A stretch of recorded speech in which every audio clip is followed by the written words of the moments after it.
It was a regular Saturday morning, or so I thought. I was preparing for my yard sale, a farewell event before I moved out of the neighborhood. Nothing too extraordinary, just some old furniture, a few appliances, and some book stuff I didn't want to pack up and drag with me across the country. I spent hours setting everything up in the front yard, like some kind of small-town version of a thrift store. Chairs, boxes labeled tools, kitchenware, and books, even a cooler with sodas. A Bluetooth speaker played oldies as I worked. The sun was out. The breeze was just right, perfect yard sale weather. I didn't think it would be anything out of the ordinary. You know how it is with garage sales in suburban neighborhoods. Everyone's got their own little thing going. But of course, this was no ordinary day. Because Karen, yes, Karen, the neighborhood's self-appointed HOA queen, had decided to make it one. She'd been walking the neighborhood earlier, doing her morning HOA patrol. She'd seen my yard sale signs, the colorful ones with arrows and times, and I saw that look on her face. You know, the kind of look that says, "This is not HOA approved. Something's wrong here, and I'm going to fix it." I thought nothing of it at first. Just a snide comment about getting board approval, nothing more. I was used to Karen.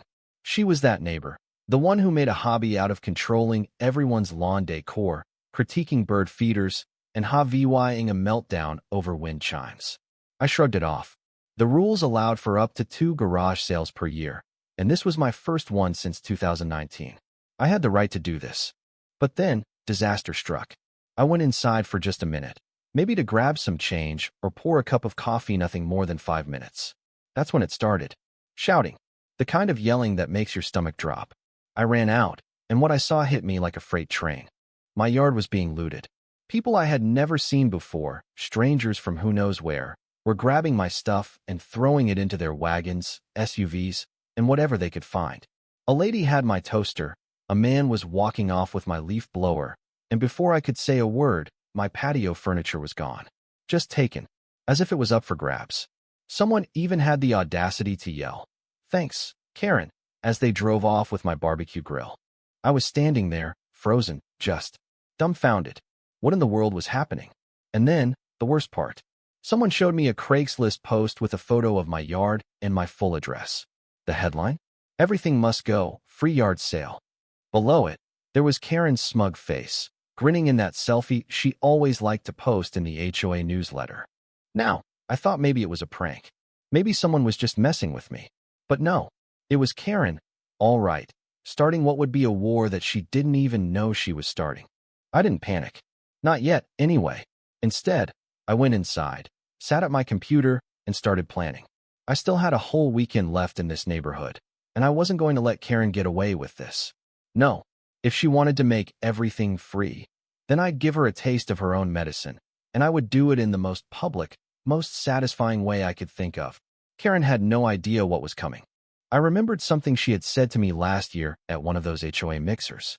She had gushed about her collection of rare vintage bikes, 8 of them, each custom-built, some with gold detailing, one of them even imported from Switzerland. She didn't even ride them. They were just there, stored in her private garage, locked up like treasures. And she'd told me, proudly, that she kept the backup code to her garage, simple her birthday, reversed. Oh, I'd filed that away. I didn't need to break into her garage. No, I could play this game a different way. I spent the rest of that afternoon crafting a Craigslist out of my own, one that was vague enough to be legal but alluring enough to make it work.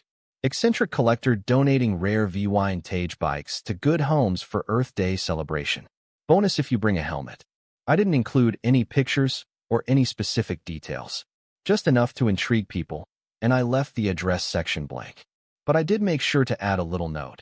Neighborhood event, corner of Fairhill and Juniper, Saturday at 10 a.m. sharp. Early birds welcome. Then, I got to work making sure people knew where to go. I printed out signs brightly colored with arrows leading straight to Karen's house. They weren't hard to spot. I put them up on her block, making sure they were visible to anyone walking by. I didn't put anything in front of her garage, of course. No, I was smarter than that. And then Saturday came. By 10 a.m., I could see people gathering in front of Karen's house. Families, collectors, random folks all milling about, waiting, some of them even walking by her garage window, peeking inside. I saw Karen come outside, her eyes wide with panic. She started screaming at people, telling them to get off her property, threatening to call the cops. But they didn't listen. They weren't doing anything illegal. They were standing on a public sidewalk, looking at a house, a garage, whatever they felt like. I just stood there, across the street, sipping my coffee. Calm, confident, waiting. And that's when I waved at Karen and said, "Just returning the favor, Karen." She didn't say a word. Instead, she slammed the door shut, but not before I heard her yelling inside. She was probably calling the cops, or the HOA president, or both. But here's the kicker: nothing was going to happen. Nothing illegal had happened. I hadn't posted her address. I hadn't done anything wrong. I'd just invited people to a public sidewalk with a little curiosity, a little mystery, and a hint of chaos. By noon, the crowd had mostly cleared, but the damage was done. Karen's meltdown had already gone viral in the neighborhood. People were talking about it, whispering behind their fences. And Karen, well, she was still inside, probably fuming, her ego slowly starting to crack. That afternoon, I gathered my evidence. I took screenshots of Karen's original Craigslist post, with her watermark and everything. I sent it to the HOA. And guess what? They weren't happy. They'd had enough of Karen's antics, and now she'd gone too far.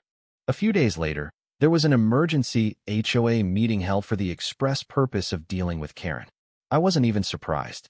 They read through the complaints, the fake Craigslist ad, the meltdown over the supposed bike giveaway, her installation of security cameras without approval, and the way she had screamed at a neighbor's 9-year-old for walking too slowly past her yard. The whole room was silent as the list went on. By the time they got to the motion to remove her from any leadership role, Karen's face was bright red. She tried to argue, of course. She always did. But no one was listening anymore. The vote was called, 14 in favor, 1 opposed. Guess who that was? Afterward, Karen just left, muttering under her breath, but I could see the cracks in her armor. The reign of Karen was over. No more policing the neighborhood with an iron fist. No more trying to control everyone's lawns. No more causing trouble for people just trying to live their lives. She was done. Her influence was gone. And for the first time in years, the neighborhood felt peaceful again. Karen tried one last move, though.